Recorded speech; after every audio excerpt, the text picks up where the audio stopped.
मेरा exam bright infotech services ये GT road पे पड़ता है, साहिबाबाद गाजियाबाद यहाँ पे था। एक्चुअली में यहाँ पे हुआ क्या, मेरा फर्स्ट शिफ्ट में 16 सितंबर को एग्ज़ाम था आज सुबह। तो हुआ क्या कि हमारा एग्ज़ाम 9 से स्टार्ट होना था। तो सबसे पहले तो मैं गया तो वहाँ पे तो बाउंसर खड़े थे और वही हमारा बैग वगैरह कलेक्ट कर रहे थे। तो बैग कलेक्ट करने के उन्होंने हमसे 50-50 रुपीज़ लिए। बैग कलेक्ट मैंने बोला कि सर इतना कैसे कॉस्टली, तो उन्होंने बोला सर इतना ही है। मैं कहा चलो कोई नहीं ले लो। सेंटर तो के फिर मैं एक सेकंड, सेंटर के अंदर आपसे 50 रुपये लिया गया?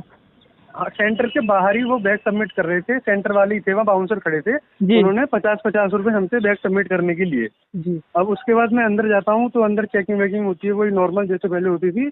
और उसके बाद जाता हूँ तो हमारा 9 से स्टार्ट होना था। तो हमारा सबसे पहले क्या होता है, वो इंटरफेस हमारा सामने लेके आते हैं, स्टार्ट होता है तो बोलते हैं पासवर्ड डालो अपना। तो पासवर्ड डालने पे मैं एक बटन प्रेस कर रहा था, लेकिन उसके बाद वो 10 बटन ऑटोमेटिकली प्रेस हो गए। मतलब मेरा मतलब ये है कि मैं एक बटन प्रेस कर रहा था एक वर्ड के लिए, एक लेटर के लिए, और उसके बाद उसमें 10-12 ऑटोमेटिकली गुस्से हो जा रहे थे। मैंने उनसे बुला के बोला कि सर इसमें ये दिक्कत आ रही है कि मैं कर रहा हूँ। तो बोल रहे कि नहीं कोई दिक्कत नहीं है, सर्वर इशू है, ये अपने आप ठीक हो जाएगा। मैंने कहा सर अगर आपको ये दिक्कत आ रही है ना तो आप इसे पहले ठीक कर लो, पेपर के बीच में दिक्कत नहीं होनी चाहिए, क्योंकि दिमाग वहाँ पे ना जो फ्लो होता है वो टूट जाता है। अभी आप जो भी दिक्कत है वो सही कर लो।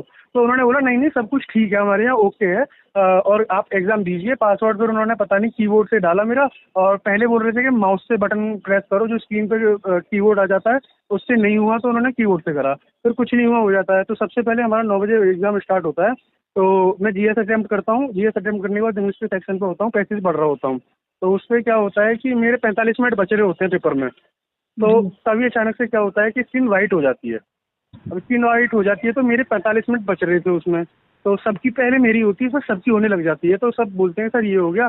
सब बच्चों ने मतलब कोई नहीं, सब ने बोला कि चलो ठीक है कोई नहीं, हो गया होगा, फिर से आप ठीक कर दो इसे। तो ठीक कर दिया। जब मेरी 45 मिनट बच रही थी, दोबारा से रीस्टार्ट एग्जाम हुआ तो मेरी उसमें मिनट दिखा रहा था 43 मिनट रिमेनिंग, जबकि मेरे 45 मिनट रिमेनिंग थे। मैंने सर से बोला सर मेरे 2 मिनट इसमें कट हो गए। तो उन्होंने बोला नहीं कोई दिक्कत नहीं है, इतना टाइम ही है, इतने में कर लो, हो जाएगा। तो उसके बाद क्या होता है, 10 मिनट बाद स्क्रीन फिर से वाइट हो जाती है। मेरे टाइम बच रहा हो 10 मिनट बाद नहीं, सॉरी, मुश्किल से 4-5 मिनट बाद ही हो जाती है। तो मेरे अराउंड लगभग 38-39 मिनट बच रहे होते हैं। तो रिमेनिंग रह रहे होते हैं इतने मिनट, 38, 40, 39 मिनट। तो उसके बाद अचानक से चली जाता है। तो फिर उसके बाद 10-15 मिनट के लिए जाती है, 10-15 मिनट के लिए चले जाते हैं, वो ठीक करते हैं। और वहाँ पे बहुत सारी आवाज़ होने लगती है, बच्चे बच्चे हल्ला मचाते हैं कि एसएससी का हमारा वो बुलाओ, जो भी यहाँ पे है बंदा, उससे बातचीत कराओ हमारी। तो वो नहीं आते, आईडी वाईडी की दिखाने की बोलते हैं, तो कोई नहीं दिखाते। तो फिर से वो एग्जाम रीस्टार्ट होता है। मेरी 38 मिनट अराउंड रिमेनिंग थी, उसमें मेरे को रिमेनिंग दिखाता है 36 मिनट। तो उसमें 2 मिनट मेरी फिर से कट हो गई। मैंने बोला फिर से, मैं कहा सर मेरे 3-4 मिनट तो ऐसे ही वेस्ट हो गए, आपसे बात कर रहा हूँ 1 मिनट मेरा इसमें वेस्ट हो गया। अब ऐसे तो सही नहीं है ना। तो बोला कि भाई यही है, जैसा भी है पेपर देना है इसी पे दे लो, जो भी चल रहा है चलने दो इसे, ऐसे ही अभी सब हम अपने आप ठीक कर देंगे, आपको एक्स्ट्रा टाइम दे देंगे बाद में 5 मिनट। फिर उसके बाद अब 3-4 मिनट बाद मेरे 35 मिनट बच रहे होते हैं, फिर से थर्ड टाइम लाइट चली जाती है, लाइट नहीं जाती, वो सिस्टम मतलब फिर से वाइट स्क्रीन हो जाती है। वाइट स्क्रीन होने के बाद फिर बच्चे बहुत हल्ला मचाना स्टार्ट कर देते हैं और सारे बच्चे खड़े हो जाते हैं, फिर नहीं एग्जाम दिला पा रहे तो आप शिफ्ट कैंसिल कर दो हमारी, हमें नहीं देना वगैरह वगैरह। फिर एसएससी के उस बंदे से बोलते हैं कि हमें उनसे बुलाओ, वो आता नहीं है। फिर उसे बुलाते हैं, उससे आईडी कार्ड मांगते हैं, वो आईडी कार्ड नहीं दिखाता।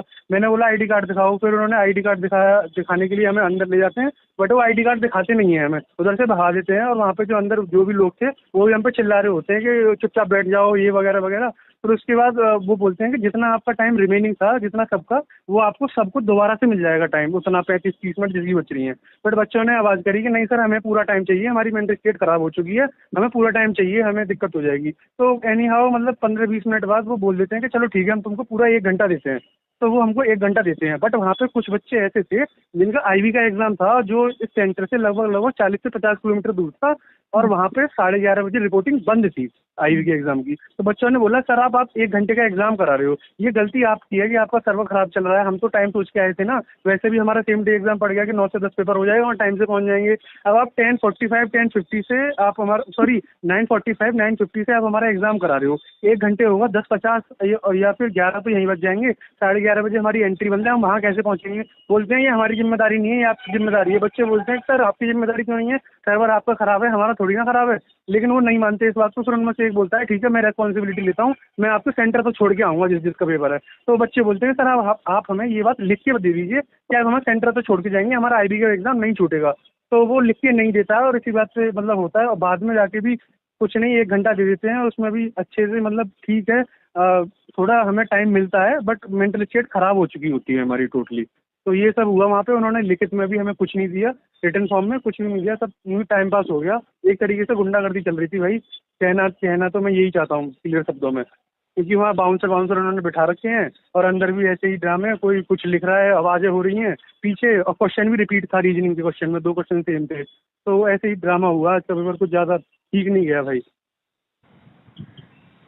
तो मतलब पूरा ही धांधली चल रहा है यहाँ पे ना। अब भाई ये मैं बता रहा हूँ ना, ये कल इन्होंने पीआईबी में जो डाला था कि क्या बोलते हैं कि हम इतना अच्छा करा रहे हैं, मैं अब तक ये सोचता था कि शायद कुछ सेंटर्स पे ऐसा हो रहा होगा, बाकी पे नहीं हो रहा होगा, मेरा अच्छा जाएगा, क्योंकि मेरा दिल्ली एनसीआर में था। बट मैंने आज ये सारी चीजें फेस करी ना, तो मेरा दिमाग खराब हो गया कि भाई सबके साथ ही हो रहा है सीरियस, सच में सबके साथ प्रॉब्लम है। जब ये सर्वर नहीं करा पा रहा है पेपर, तो ये क्यों करा रहे हैं?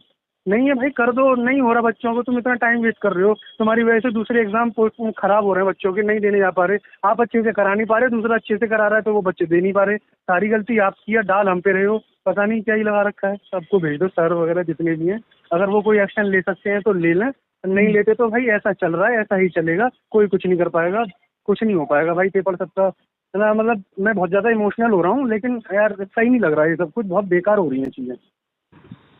जी, ये हो तो रहा है बेकार, लेकिन स्टूडेंट्स सुने भी तो ना कि सबके साथ किसी के साथ गलत हो रहा है, तो उनको लग रहा है कि सब कुछ भाई हमने बोला था कि शिफ्ट कैंसिल कर दो, एसएससी में ऊपर से बोला हुआ कि शिफ्ट कैंसिल नहीं करनी, तो इन्होंने बस हमारी शिफ्ट कैंसिल नहीं करी, वरना इतनी दिक्कत हुई है ना, 3 बार पेपर समझ रहे हो, स्क्रीन राइट हो जा रही है, बच्चों की 8-10 मिनट तो ऐसी खराब हो गई, आवाज हो रही है, वहाँ जो भी लोग थे अंदर जो कराते हैं टेस्ट वेस्ट, वो भी भाई आवाज कर रहे थे, और कुछ भी शांति से नहीं था, बहुत क्रिएट हो गई थी, बदतमीजी हो रही थी वहाँ पे प्रॉपर अच्छे तरीके से भाई। बाकी मेरा ये कहीं मतलब मेरा नाम वाम मेंशन मत करना भाई, क्या पता क्योंकि फालतू के मुझे भी बैन कर दिया इन्होंने 7-8 सालों के लिए। मैं तो वैसे भी बेरोजगार हूँ, जॉब से भी जाऊँगा, कर सकते हो आप, कर लो यार।